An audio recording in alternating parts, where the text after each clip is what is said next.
खरं तर सध्या जगभरामध्ये आखाती देशातील जे युद्ध चालू आहे त्या युद्धाचा परिणाम म्हणून आपल्या भारत देशामध्ये विशेष करून आपल्या महाराष्ट्र राज्यात देखील इंधन तुटवडा अर्थात आपण गॅस तुटवडा तो समजला जातो. त्यानुसार उभ्या महाराष्ट्रामध्ये प्रत्येक ठिकाणी वेगवेगळ्या बातम्या पसरत आहेत की तुटवडा आहे, इंधन कमी पडतंय किंवा आपल्याकडे जो साठा आहे गॅसचा तो कमी पडतोय. अशातच आपण पाहतोय राजगुरुनगर आणि राजगुरुनगर परिसरात ज्या एजन्सी आहेत अर्थात गॅस पुरवठा करणाऱ्या त्या सगळ्या एजन्सीच्या बाहेर गर्दी रांगा आपल्याला पाहायला मिळतात. नेमकी वस्तुस्थिती काय आहे, नेमकी परिस्थिती काय आहे, तुटवडा आहे का, परिस्थिती व्यवस्थित आहे. कालच आपण आदरणीय तहसीलदार साहेबांच्या माध्यमातून अशी बातमी पुढे आली की कुठल्याही प्रकारची कमतरता गॅस सिलेंडरमध्ये नाही. आणि मग नेमकी गर्दी कशासाठी आहे या संदर्भात आपण आता एजन्सीकडे आलेलो आहे. अर्थातच आनंद HP गॅस एजन्सी हे डोळस या ठिकाणी आहेत, त्यांच्याशी आपण चर्चा करूया. नमस्कार. नमस्कार. मला सांगा काय परिस्थिती आहे, एवढी गर्दी आज बाहेर पाहायला मिळते आणि एकूणच पाहता लोक भयभीत झालेत की आपल्याला 45 दिवस गॅस सिलेंडर मिळणार नाही. अक्षरशः घरगुती गॅस सिलेंडर असेल किंवा व्यावसायिक असेल या सगळ्या गोष्टी त्यावर अवलंबून असणार आहेत. आणि एकूणच ही युद्ध परिस्थितीमध्ये आपल्या देशात आणि आपल्या राज्यात त्याचबरोबर आपल्या जिल्ह्यात तालुक्यात गॅसचा तुटवडा आहे का, गॅस पुरेपूर सगळ्यांना उपलब्ध आहे, काय सांगा?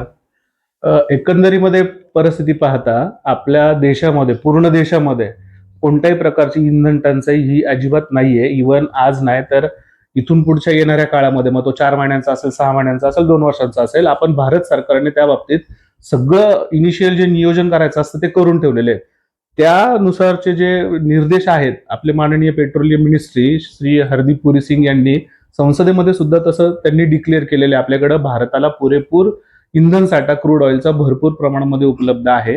प्रॉब्लेम काय झालेला आहे, ह्याच्या प्रत्येक तुमच्या प्रश्नानुसार प्रत्येक एजन्सीच्या समोर, खेड तालुक्यातलं जर उदाहरण घ्या, इव्हन पूर्ण भारताचं जरी उदाहरण घेतलं तर गॅस एजन्सीच्या समोर लोक एक पॅनिक झालेले आहे. सोशल मीडियाच्या काही चुकीच्या ऍडव्हर्टायझिंगमुळे म्हणा किंवा चुकीच्या बातम्यांमुळे म्हणा, तर लोकांनी अनवॉन्टेड तर रश करायचा प्रयत्न केलेला आहे. लोकांना आज गॅसशिवाय दुसरा इंधनाचा पर्याय उपलब्ध नाहीये. तर लोकांना असं वाटतं की मला गॅस सिलेंडर मिळेल की नाही मिळेल, त्या दृष्टीने पॅनिक होऊन लोकांनी ते एक्स्ट्रा बुकिंग आणि ती अनवॉन्टेड गर्दी आणि रश प्रत्येक एजन्सी समोर, आपला खेड तालुका असू द्यात किंवा भारतातल्या इतर कुठल्याही ठिकाणी हीच परिस्थिती चालू आहे त्याची. खरं तर आपण पाहतोय तुम्ही बुकिंग करताय, ऑनलाईन बुकिंग आहे किंवा या ठिकाणी जागेवर सिलेंडर देतात, ते कशा पद्धतीने तुमचं बुकिंग चालू आहे सध्या? सेंट्रल गव्हर्नमेंटची जी पेट्रोलियम मिनिस्ट्री आहे त्यांनी आता आपल्याला क्लिअर कट निर्देश दिलेले आहेत.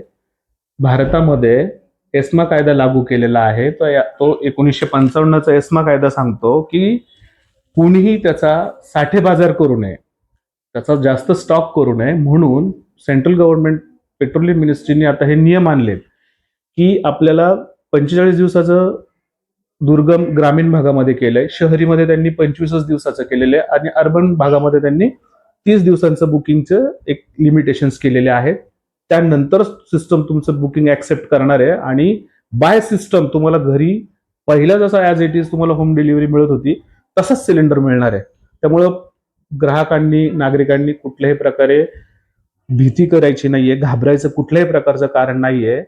गॅसचा जो स्टॉक आहे, साठा आहे, भरपूर प्रमाणामध्ये कंपनीमध्ये उपलब्ध आहे, आमच्या स्वतःच्या गोडाऊनमध्ये उपलब्ध आहेत. माझ्या माहितीप्रमाणे प्रत्येक आमचा जो गॅस वितरक बंधू आहे त्याच्याकडे सुद्धा भरपूर प्रमाणामध्ये गॅसचा साठा उपलब्ध आहे.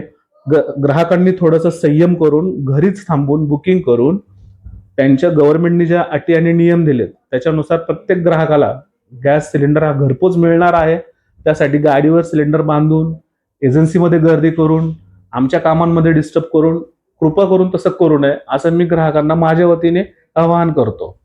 खरं तर एका बाजूला तुम्ही सांगताय आपल्याकडं इंधन साठा देशाकडे किंवा राज्याकडे भरपूर प्रमाणात आहे, एका बाजूला सांगताय की 45 दिवसाचा, 30 दिवसाचा, 25 दिवसाचा कालावधी दिला जातोय.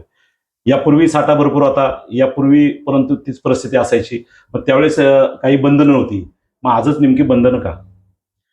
काय झालेलं आहे, युद्धजन्य स्थितीमुळं आखाती देशांमध्ये भविष्यामध्ये येत्या 2, 4, 6 महिन्यामध्ये काय परिस्थिती होईल हे आपल्याला सांगता येत नाहीये. आपला जो समुद्री मार्ग होता तो इराणच्या एरियामधनं येतो. उद्या जर इराणने तिकडे जर काही रिस्ट्रिक्शन्स आणले, इंधन साठा भरपूर आहे आपल्याकडं, आपल्याला तो वर्षभरही पुरू शकतो. जसं की एखाद्या वर्षी आपल्याकडे पाऊस कमी होतो, धरणात पाण्याचा साठा कमी असतो, तर आपल्याला पाणी कपात करावी लागते. त्या प्रकारची ही कपात चालू आहे आता. याचा अर्थ असा बिलकुल नाहीये की आपल्याकडं संपलाय स्टॉक किंवा संपणार आहे. जो गॅसचा साठा आहे तो आपल्याला जपून वापरायचा आहे. इव्हन सामान्य ग्राहकांनी सुद्धा आता काय करायला हवं की आपला जो गॅस आहे हा जपून वापरायला हवा. पूर्वी आपण जसं बिंदास वापरायचो तसा न वापरता गॅस जपून वापरावा, असा आमच्या एजन्सीतर्फे किंवा पेट्रोलियम मिनिस्ट्रीकडनं आम्ही ग्राहकांना ही एक विनंती करतोय की जपून आपण इंधन हे शेवटी प्रत्येक देशाचं शक्ती असते. हे फ्युएल सेव्ह नेशन, ते आपण पूर्वी पण पहिल्यापासून जी आपली स्लोगन आहे आपल्या देशाची, इव्हन प्रत्येक देशाची असायला हवी ती, त्याप्रमाणे प्रत्येक ग्राहकाने आपला गॅस इंधन जपून वापरावं. त्याचा कुठल्याही प्रकारचा चुकीचा वापर करू नये. कोणी हॉटेल असेल, वडापाव गाडी असेल किंवा कुठे असेल, किती पैसे देत असेल तर कधीही तो देऊ नये. कारण आपल्या कुटुंबाची प्रायोरिटी ही पहिलं आपलं कर्तव्य आहे आणि त्याच्यानंतर दुसरं. देश आपलं कर्तव्य निभावतोय त्याप्रमाणे आपणही स्वतःने आपल्या कुटुंबासाठी ते कर्तव्य निभावायला पाहिजे. गॅस हा जपून वापरायला हवा, कारण आता ते 45 दिवसाचं गव्हर्नमेंटने हे आणलेलं आहे. त्याच्यावर खरं तर एका बाजूला आपण ऐकतोय की गव्हर्नमेंटने 45 दिवसाचा जो कालावधी बरोबर. दिला आहे. एका बाजूला ग्राहक दोन प्रकारचे आहेत, काही इंडस्ट्रीयलचे असतील किंवा काही घरगुती असतील किंवा काही उद्योग व्यवसाय, हॉटेल व्यावसायिक असतील. मग आता हे रिस्ट्रिक्शन ज्या टाकल्यात तर ते जे तुमचे व्यापार करणारे आहेत किंवा व्यावसायिक हॉटेलवाले आहेत, मग त्यांना जर मिळाला नाही तर तो बोजा घरगुती गॅसवर येऊन कुठेतरी अनधिकृतरित्या त्याचं वाटप होईल असं तुम्हाला वाटत नाही? 100% तसं होणार नाहीये. कालच माननीय हरदीप सिंग पुरी यांनी संसदेमध्ये जाहीर केलेलं आहे. मला तर असं वाटतं की आज किंवा फार फार तर उद्या स्टेप बाय स्टेप ते व्यावसायिक गॅसच्या पुरवठ्याला सुरुवात करणार आहेत. त्याच्यामध्ये त्यांनी प्रायोरिटीज दिलेल्या आहेत. हॉस्पिटल्स, शाळा, मेस, हॉटेल्स यांना आपल्याला व्यावसायिक गॅसचा पुरवठा हा स्टेप बाय स्टेप चालू होणार आहे. इंडस्ट्रीचं काय करतील नक्की माहीत नाही, पण हॉस्पिटल्स, शाळा आणि वृद्धाश्रम असतील किंवा कंपन्याच्या मेस असतील आणि हॉटेल्स असतील की जे तेही क्षेत्र अत्यावश्यक मध्येच येतात किंवा प्रत्यक्ष नागरिक सेवेच्या येतात, याच्यामध्ये ते येतात. तर 100% मला असं वाटतं उद्यापासून व्यावसायिक गॅसचा पुरवठा हा सुरू होईल आणि त्यानंतर मला असं वाटतं की ओव्हरऑल सर्व परिस्थिती सुरळीत होऊन जाईल. त्यासाठी सामान्य नागरिकांनी पॅनिक व्हायची काही आवश्यकता येत नाहीये. इव्हन आपल्या तालुक्याचे माननीय तहसीलदार खेड यांनी सुद्धा आवाहन केलेलं आहे की पब्लिकनी कुठल्याही प्रकारे पॅनिक न होता व्यवस्थित सरकारच्या निर्देशानुसार बुकिंग करावं, त्यांच्या नियमाचं पालन करावं. आम्ही वितरक म्हणून आमची कर्तव्य पार पाडत आहोत, घरपोच सेवा देत आहोत. तर घाई गडबड आणि पॅनिक न होता ऑफिसला, गोडाऊनला किंवा कोणाकडनं 2 रुपये, कुठल्याही दलालाकडनं, एजंटकडनं 2 रुपये जास्त देऊन सिलेंडर बिलकुल घेऊ नये.